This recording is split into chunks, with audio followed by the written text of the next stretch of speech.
Buen día compañeros, mi nombre es Reina González, soy estudiante de licenciatura en Biología de la Universidad Santo Tomás de Villavicencio a través de la modalidad abierta y a distancia.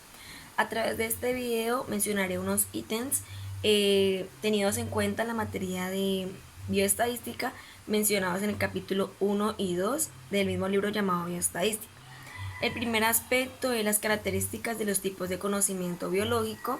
El conocimiento como tal surge desde que el hombre se empieza a preguntar sobre la realidad para intentar entenderla y poder transformarla. En los tipos de conocimiento encontramos cuatro. El primero es el sentido común, luego el conocimiento teológico, el conocimiento filosófico y el conocimiento científico. En el sentido común es aquel que todos los seres humanos desarrollamos en relación con el entorno, con la sociedad, con las situaciones de nuestra vida natural, lo que aprendemos a través de la experiencia. Luego aparece el conocimiento teológico, que surge ya cuando el hombre se empieza a preguntar acerca de su origen, el origen de cómo yo o por qué estoy en la tierra, cómo surgí, alguien me creó, cómo aparecí, ¿sí? Desde una parte más teológica, desde una creación. Luego viene el conocimiento filosófico, que está centrado en medio del conocimiento teológico y el conocimiento científico, el cual no solamente se basa en lo teológico, sino también busca una comprobación de la creación o del origen de la naturaleza y del hombre. Por último encontramos el conocimiento científico, que es el más reciente, que aparece en Grecia y en Europa medieval, aproximadamente en el siglo XVI y en el siglo XVII, por tres grandes pensadores como lo fueron Galileo, Copérnico y Descartes. Es una nueva modalidad de razonar a través de la comprobación y en la búsqueda de conocimiento. No solamente pensar que algo fue así y así se declaró, no, sino en buscar la comprobación de que algo surgió, pero se puede comprobar por una experimentación. Luego surge como tal el método científico. El método científico ya es una nueva metodología para obtener nuevos conocimientos a través de la hipótesis, a través de la observación, a través de la comprobación. En el método científico encontramos cuatro eslabones, los cuales son la observación, la elaboración de hipótesis, la experimentación y la inducción de la ley científica. En la observación encontramos a Rousseau, el cual menciona que observar es mucho más que ver, es involucrarse, es involucrar todos nuestros sentidos en intentar comprender una realidad.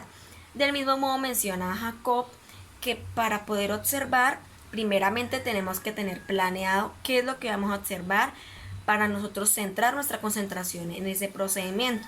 Por ejemplo, vamos a observar los árboles, entonces tenemos que ya tener planeado que voy a ir a observar los árboles, entonces empiezo a mirar quizás qué situaciones extrañas le pasa al árbol, teniendo en cuenta el clima, teniendo en cuenta el contexto, entre otros aspectos. Luego de la observación viene la elaboración de hipótesis, que es donde se tiene en cuenta la creatividad y la inteligencia del pensamiento científico, ya que aquí el científico se encarga de proponer una posible respuesta, una posible solución o anteponerse a la experimentación, ¿sí? Dar una posible respuesta de lo que observó.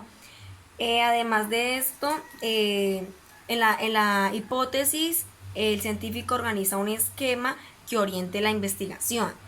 Luego de la hipótesis viene la experimentación, que es la búsqueda de la comprobación o la refutación de la hipótesis, donde se realizan varios procedimientos para intentar dar una respuesta a la hipótesis que se tenía. Luego, después de una experimentación por varias personas y tener quizás unos resultados en común, aparece la inducción de una ley científica, ya cuando algo se comprueba que es real, que es verdad, entonces aparece como una ley o una teoría. Y como lo menciona Popper, lo más importante de una ley científica es que se pueda constatar o refutar por otras personas.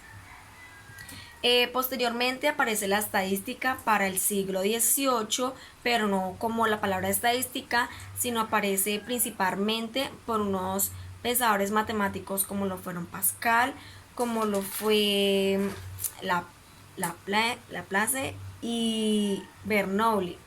Ellos empiezan a hablar de la teoría de la probabilidad, empiezan a buscar de una manera más exacta, metiendo la matemática en la recolección de datos para que todos los aspectos donde intervenía el azar fueran mucho más verídicos.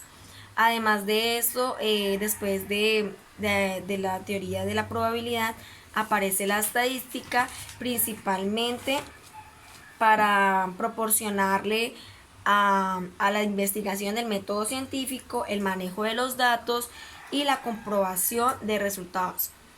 Después la estadística se divide en dos aspectos, el cual es el aspecto descriptivo y el aspecto inferencial.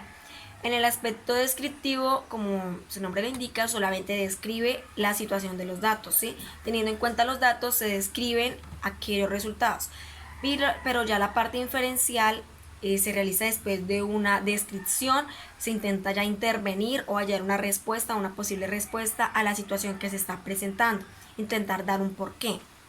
En la estadística también encontramos unas variables, tipos de variables, las cuales son las cualitativas y las cuantitativas.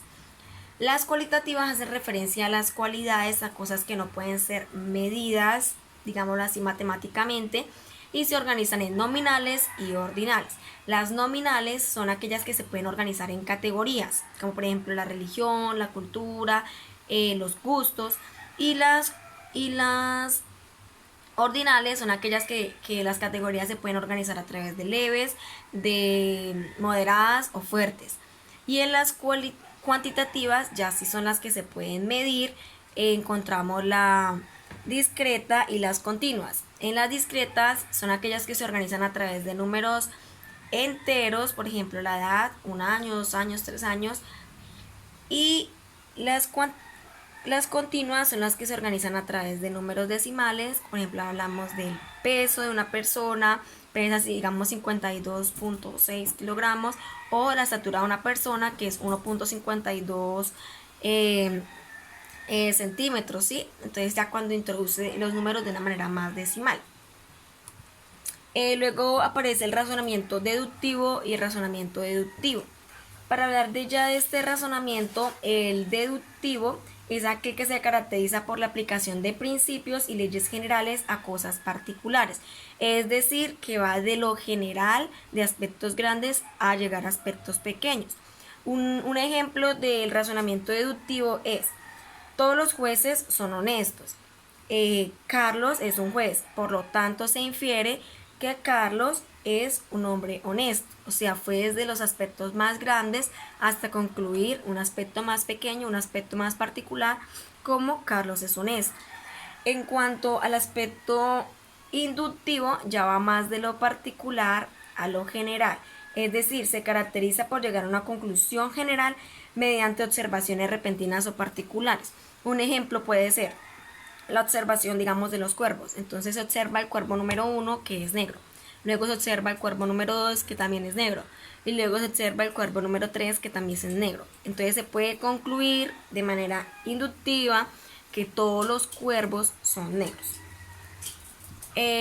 Ya para concluir, el uso de la estadística de la biología es muy importante, ya que desde que la estadística se involucra en la biología se vuelve un pensamiento mucho más científico, y pues la estadística de cierta manera hace parte esencial de la biología, ya que es una disciplina que se encarga de recolectar, analizar, interpretar datos para los cuales se pueden realizar o concluir situaciones en los que interviene quizás la salud, los ecosistemas, los años, la temperatura, hablando específicamente de toda la biología. Si hablamos del cuerpo humano, estadísticamente se pueden hablar, digamos, de los glóbulos rojos, de la cantidad de alimento que debe consumir una persona, que si está enferma, estadísticamente se puede determinar muchas situaciones. En cuanto al ecosistema también, estadísticamente se pueden organizar e interpretar datos, digamos, en cuanto a la vegetación, en cuanto a los animales,